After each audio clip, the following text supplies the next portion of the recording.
সহবতে থাকা ইহা 100 বছর ইবাদত হইতে অতি অতি উত্তম। এই রহমতের মাসে আমরা একজন অলির দরবারে এসেছি। অলির চরণধূলি, তার দরবারের চরণধূলি আমাদের গায়ে লাগছে।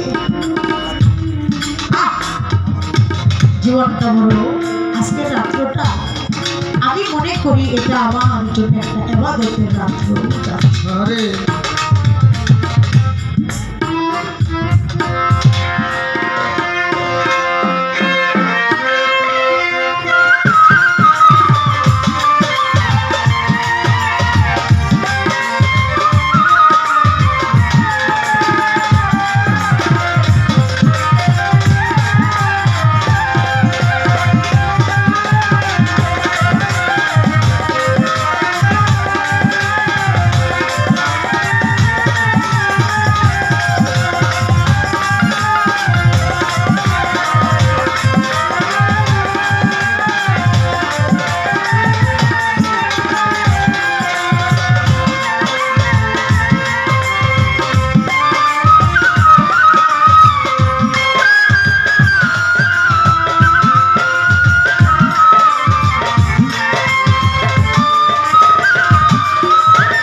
গুরু প্রশ্ন করতে পারে না, আমি করছি, করলে ভালো। কিন্তু একটা কথা বললেন যে আমি তো গুরু না।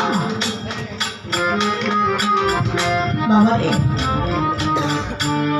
একটা কথা আমি বলতে চাই।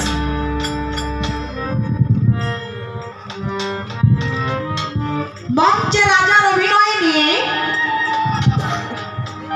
যদি আমি মনে মনে ভাবি যে আসলে আমি তো রাজা নই, আমি তো একটা কামলা কৃষক, আমি তো সকাল হইলেই ভ্যান গাড়ি চালাই, ভ্যান গাড়ি চালাই, আমার জীবিকা নির্বাহ করতে হবে। আমি তো রাজা। অভিনয়ের মঞ্চে গিয়া যদি রাজার পাট নিয়ে যদি সেটাই মনে মনে ভাবে তাহলে তার রাজার অভিনয় করা হবে না, অভিনয়টা দুর্বল হয়ে বাবা। আমি আজকে গান করতেছি, আমি শিষ্য হয়ে আমি যদি ভাবি যে আমি গান করতেছি আকাশ দেওয়ানের সাথে, উনি তো আমার গুরু না, আমার তাহলে শিষ্য দেওয়া ভক্ত দেওয়া হবে না। কারণ যতক্ষণ পর্যন্ত আমি আকাশ দেওয়ানের মধ্যে আমার মুর্শিদে কেবলা আহমদ রহমান আল-বাইতুল আওয়াজকে না দেখব, ততক্ষণ পর্যন্ত আমার শিষ্য হওয়া হবে না, হওয়া হবে না। আরে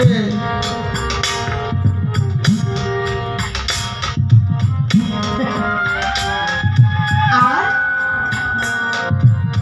আমি আমার মুর্শিদকে যতক্ষণ পর্যন্ত আমি আল্লাহ রূপে দেখতে পারবো না, ভাবতে পারবো না, ততক্ষণ পর্যন্ত আমার গুরু ভজন হবে না।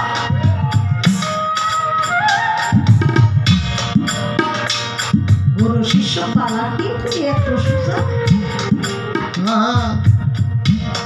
বাবু, একটু বসে না দেয় আবার গান আসলো।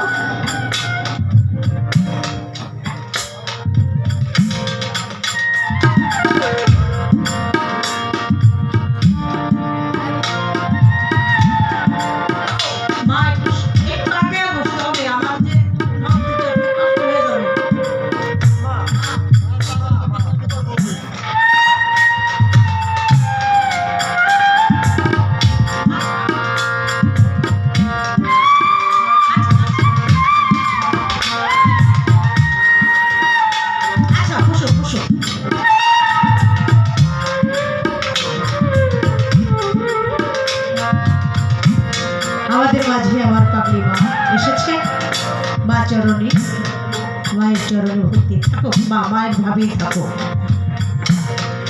এমন কোনো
আমি আপনার মতো একজন গুরু পেয়েছি,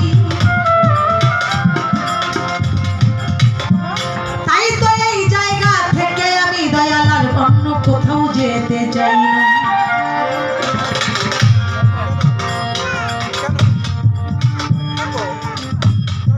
আপনার মতো একজন গুরু সেবা সুযোগ হয়েছে এই মানব কুলে এসে, তাই তো আমি এই জায়গা থেকে আর অন্য কোথাও যেতে চাই না। দয়াল জানাইলাম দয়াল, আমার কানের ভাবার্থটা হলো এই, দয়াল এমন কোন কাজ কি আছে ওই কাজটা করে আমি এখানে থেকে যাব, আমাকে আর কোথাও যেতে হবে না। এখানে আমি কেন থাকতে চাই? এখানে আমি থাকতে চাই এই জন্য দয়াল, আমি এই মানব জন্মে এসে আমি কাশেম চিস্তির মতো একজন দয়াল পেয়েছি, গুরু পেয়েছি, আরিফ চিস্তির মতো একজন পাগল পেয়েছি, আমি আকাশ দেওয়ানের মতো একজন গুরু পেয়েছি। তাই তো আমি এই মাগো, এই বাবা, এই যে বাবা বসো, বললে একটু বসে যাও বাবা, কারণ ভাবের সময় বুঝো না, সব সময় শোভা আসে না। শিশু বালা বাবা রে, আমি আকাশ দেওয়ানের মতো তোমার মতো একজন গুরু পেয়েছি মাত্র, তাই আমি তোমার কর্ম করতে চাই, তোমার কাছে থাকতে চাই, তোমার চরণে পড়ে থাকতে চাই, তোমার চরণ সেবা করতে চাই, আমি আর কোথাও যেতে চাই না। তাই এখানে যেন থাকতে পারি, এমন কোনো কাজ, এমন কোনো কর্ম আছে কিনা সেই কর্ম তুমি আমায় জানিয়ে দাও, সেই কর্ম করে আমি যেন তোমার কাছাকাছি থাকতে পারি।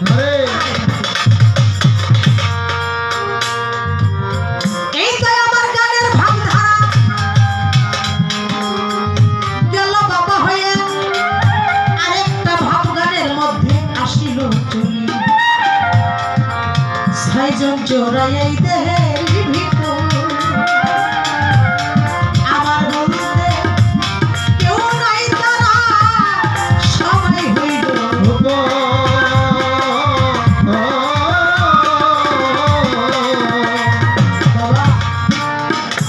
আমার সঙ্গে থাকি, আমার ঘরে থাকে, আমার খায়, আমার পরে, কিন্তু আমার সাথে বিবাদী আচরণটা করে সদা সর্বক্ষণ।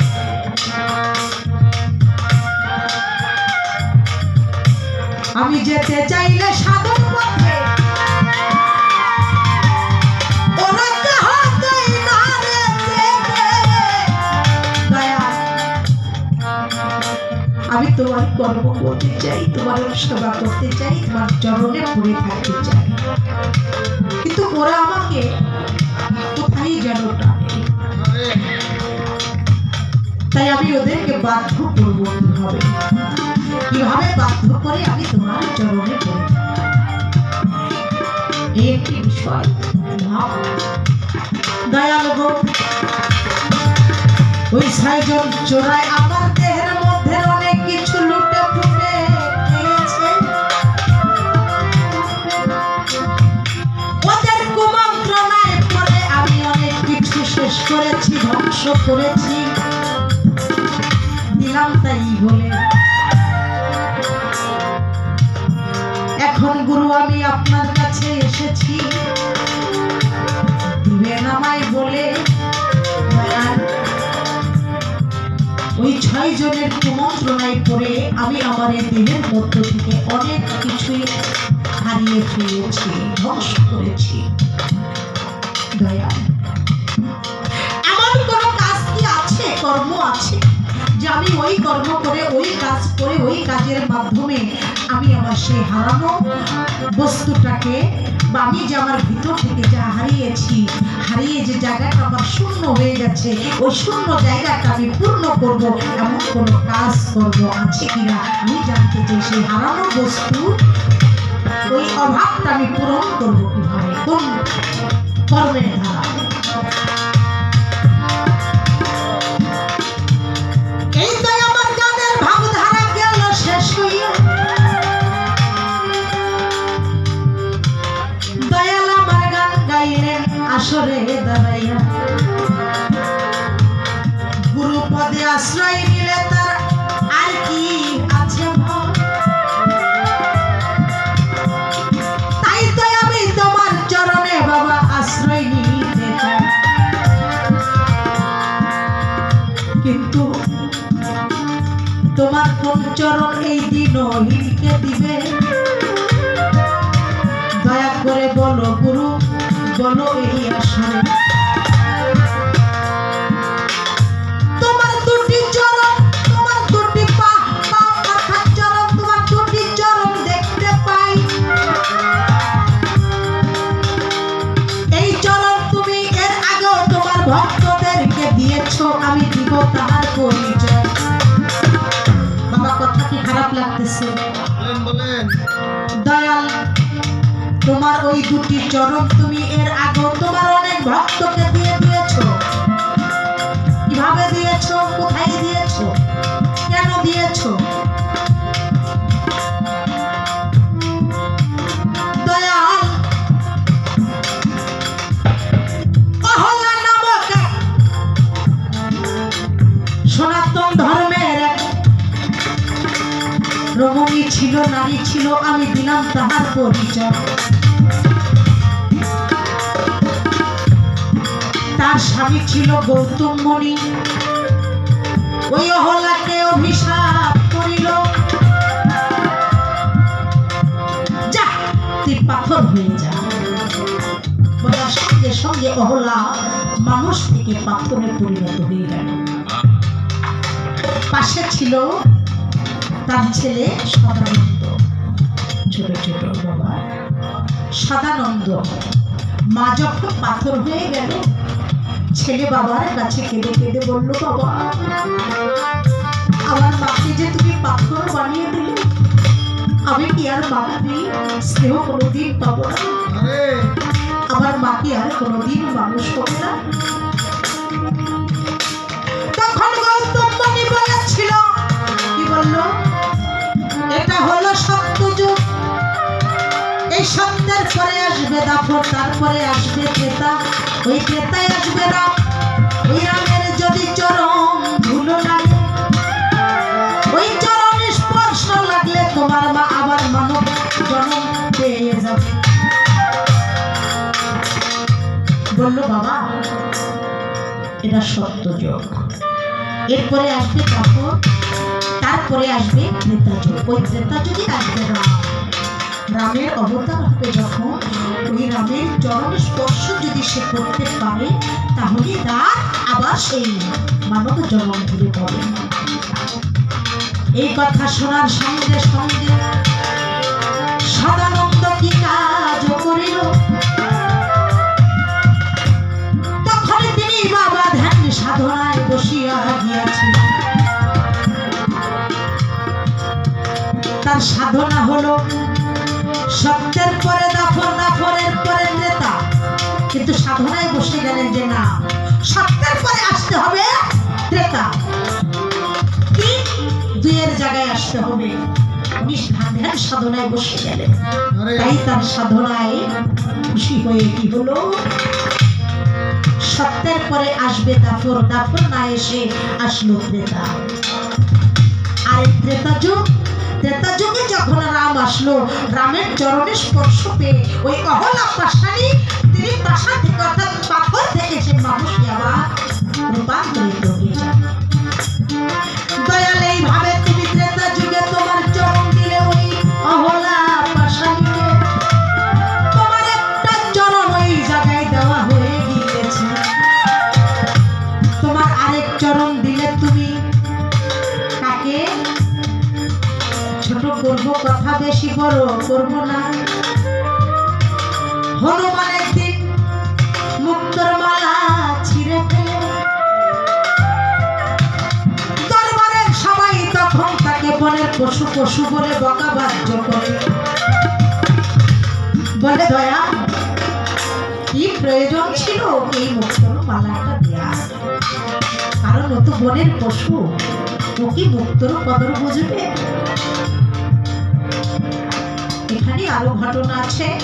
যখন সীতাকে উদ্ধার করলে খুশি হয়ে রাম মুক্তর মালা দিলেন। আমি আর সেখানে না গেলাম, প্রাণে বললাম বাবা। তখন রাম বললে কিরে হনুমান, তুই আমাকে সবার মাঝে ছোট করলি কেন? আমি তোকে ভালোবেসে মুক্তর মালা দিলাম, আমার গলার মালা দিলাম, তুই সেটা কদর না করে ছিঁড়ে ফেললি। আমি কিছুই বুঝতে না পারলাম। এটা তো তোর কোনো করার দরকার ছিল না। হনু তুই চোখের পানি ছেড়ে দিয়ে বলছে প্রভু আমায় ক্ষমা করবে,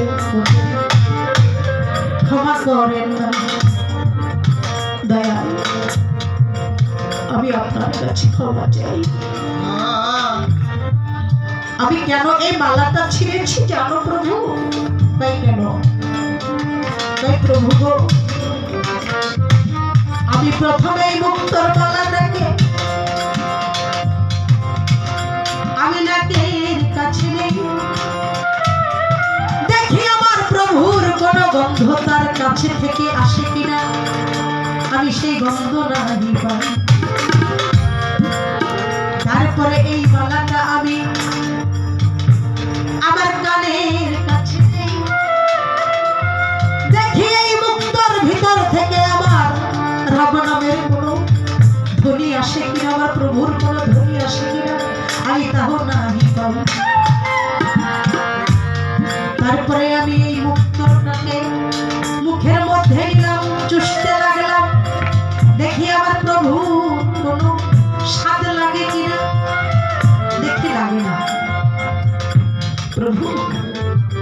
তারপরে যখন আমার বুকের মধ্যে যখন ওকে জড়িয়ে ধরলাম, দেখলাম আমার বুকটা শীতল হচ্ছে না। কারণ যেই মালা আমার প্রভুর সঙ্গে স্পর্শে থেকে যেই মুক্ত আমার প্রভুর গন্ধ আসে, আমার গুরুর ঘ্রাণ আসে না, আমার গুরুর নামক জপে না, সেই মালা আমার বুকে নিলে কি বুক শীতল হয়?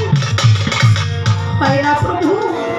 তাই তো আমি এই মালাটাকে ছিঁড়ে ফেলেছি, যে আমার প্রভুর সঙ্গে থেকে থেকে আমার প্রভুর গন্ধ ধারণ করলো না, তার নামক নিল না, তার সাথে নিল না, তাই ছিঁড়ে ফেলেছি।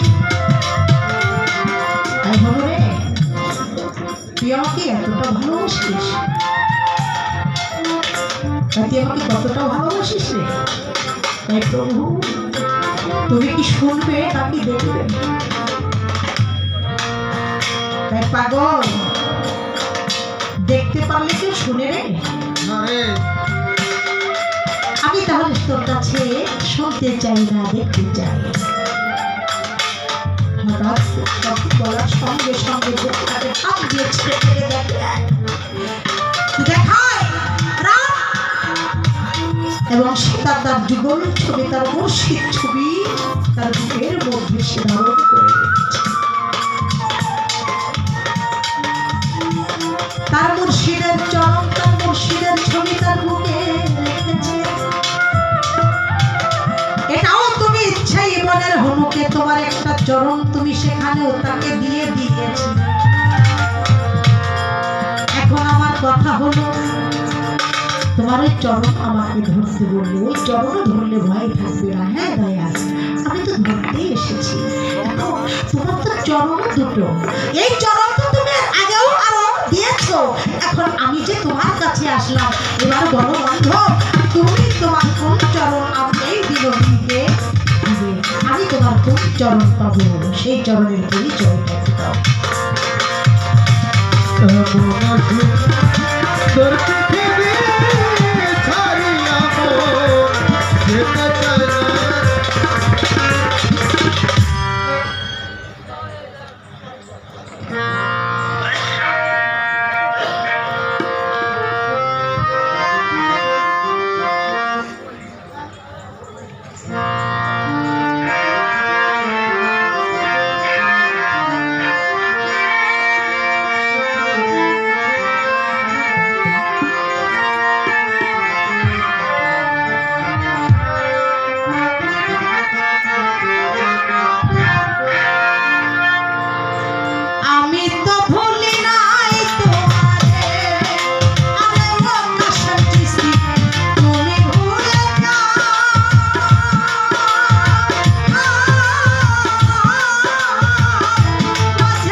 বলো বলো বলো ভক্ত আমি তোমারে জানা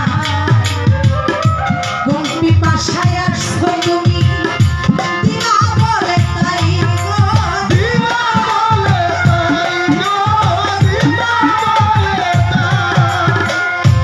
তাই ভক্ত আমি যে তোমার কাছে তুমি যে আমার কাছে কেন আসবা আমি তো সেটা বললাম কিন্তু তুমি যে শিষ্য বা ভক্ত তুমি যে আমার কাছে আসলা গুরুর কাছে আসলা কোন পিপাসায় আসলা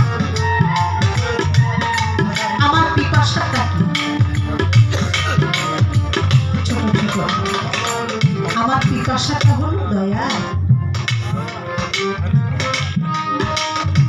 তুমি বলেছো আনকাবুতের ৪৫ নম্বর আয়াতে বলছো আল্লাহকে স্মরণই শ্রেষ্ঠ কাজ। আচ্ছা আল্লাহকে স্মরণই শ্রেষ্ঠ কাজ তাহলে কি বললো আল্লাহকে আমার স্মরণ করতে হবে। আচ্ছা বাজান আমি আপনাদেরকে একটা প্রশ্ন করি একটু জবাব দিয়েন তো। আমি এখন আপনাদেরকে প্রশ্ন করলাম আপনারা এখানে যারা আছেন আমার যে বাবা আমার বাবাকে একটু স্মরণ করেন তো আপনারা পারবেন না না জবাব দিয়ে পারবেন পারবেন না কেন পারবেন না দেখেন না। আচ্ছা আবার প্রশ্ন করলাম আপনারা এখানে যারা আছেন প্রত্যেকে প্রত্যেকের বাবাকে একটু স্মরণ করেন তো মাকে স্মরণ করেন তো পারতেছেন পারবেন কেন পারেন মাকে দেখেছেন বাবাকে দেখেছেন কিন্তু আমার মাকেও দেখেন নাই বাবাকেও দেখেন নাই তাই স্মরণ করতে পারবেন। আচ্ছা আল্লাহ যে বললেন আল্লাহকে স্মরণই সর্বশ্রেষ্ঠ কাজ তার মানে তাহলে আল্লাহকে স্মরণ করতে বলছে কিভাবে স্মরণ করবেন আল্লাহকে কি দেখেছেন কিভাবে স্মরণ করবেন আল্লাহকে দেখেছেন কিন্তু মনে নাই কেন মনে নাই একটু বলি মনে নাই এই জন্য স্মৃতিভ্রষ্ট হয়ে গেছি স্মৃতিভ্রষ্ট হয়ে গেছি। যেমন অনেক অনেক নাটকের গল্পে আছে অনেক সিনেমার মধ্যে দেখা যায় কি দেখা যায় একটা নায়ক একটা নায়িকা ওই হয়তো গাড়ি অ্যাক্সিডেন্ট করলো নয়তো মাথার মধ্যে ওই ব্রেনের সাথে মারামারি করতে গিয়ে মাথার মধ্যে একটা বাড়ি করলো এবার স্মৃতি হারায় ফেলে কি এখন আর কাউরে চিনে না কি করলো ডাক্তারের কাছে নিয়ে গেল ডাক্তারে কইলো চিকিৎসা করলো এবার কইলো দেখেন শুধু চিকিৎসা করলে হবে না তার যে যে জিনিস জায়গাগুলো ভালো লাগতো যারে ভালো লাগতো ওই মানুষগুলা একটু কাছে আনবেন ওই জায়গাগুলো একটু ঘুরবেন বেড়াবেন এভাবে আস্তে আস্তে চিকিৎসার মাধ্যমে স্মৃতিটা ফিরে আসে কি যখন স্মৃতি হারিয়ে যায় তখন আপন বলতে এটা কাউকে চিনে না মাকে চিনে না বাবাকে চিনে না স্ত্রীকে চিনে না স্বামীকে চিনে না আবার যখন স্মৃতি ফিরে আসে আবার মাকে চিনে বাবাকে চিনে স্বামীকে চিনে স্ত্রীকে চিনে সন্তানকে চিনে কেন ওই যে ডাক্তারের চিকিৎসার মাধ্যমে সে স্মৃতি ফিরে পেল। এইবার আমি আপনি যে স্মৃতি হারিয়ে ফেলেছি এই স্মৃতিকে ফিরে পাওয়ার জন্যই একজন পীর মুর্শিদের কাছে যাওয়া তার মানে ওই যে আল্লাহকে ভুলে গেছি কিভাবে ভুলে গেছি আল্লাহকে দেখেছি কিন্তু মনে নাই। সূরা আরাফ 172 নম্বর আয়াত সেখানে বলেছে বনি আদমের বংশধরদের আল্লাহ তার পৃষ্ঠ দেশ হতে বের করে সম্মুখে দাঁড় করিয়ে জিজ্ঞাসা করেছিলেন আলাস্তু বিরাব্বিকুম বলো হে রূহগণ তোমরা বলো আমি কি তোমাদের প্রভু নই। সেই দিন ওই জায়গায় আল্লাহর সম্মুখে আপনি ছিলেন, আমি ছিলাম, আমরা প্রত্যেকেই ছিলাম। আর সেদিন আমরা এক বাক্যে বলেছিলাম কালুবালা, তুমি আমাদের প্রভু, তুমি আমাদের রব, তুমি আমাদের সব। কিন্তু পৃথিবীতে যখন এসেছি, এসেই বলি ওয়ানা ওয়ানা, দেখবো শুরু করলাম কি আমার আমার বড় হইয়া, তাই এটা কার, আমার এইটা কার, আমার। তার মানে পৃথিবীতে মাতৃগর্ভ থেকে যখনই তুমি পড়লে তখনই বলা শুরু করলে ওয়ানা ওয়ানা। এরপরে তুমি আস্তে আস্তে বলতে শুরু করলে আমার আমার আমার। তাই তো দয়াল এই যে ভুলে যাওয়া স্মৃতিকে ফিরে পাওয়ার জন্য আমি আপনার কাছে আসছি। আমি আমার সেই হারানো বস্তু ফিরে পাওয়ার সেই পিপাসা মিটানোর জন্য দয়াল আপনার। এ হলো আমার অভাব, আমার পিপাসা, আমার সেই দীনবন্ধুকে। কারণ আল্লাহ বলেছেন সূরা ফাতহির মধ্যে, হে রাসূল আপনার হাতে হাত দিয়ে যারা বায়াত হলো তারা আপনার হাতে নয়, আমি আল্লাহর হাতে হাত দিয়ে তারা বায়াত হলো। তারা যেন আমি আল্লাহর হাতে হাত রাখলো। কারণ ওই হাত আপনার ছিল না, ওই হাতের ভিতরে নিহিত ছিল আমি আল্লাহর হাত। এই হলো আমার পিপাসা। আর এই পিপাসা মিটানোর জন্যই আমার ওই হারানো বস্তুকে ফিরে পাওয়ার জন্য, হারানো স্মৃতিকে ফিরে পাওয়ার জন্য আমি আপনার কাছে আসছি। আমি তো ভুলে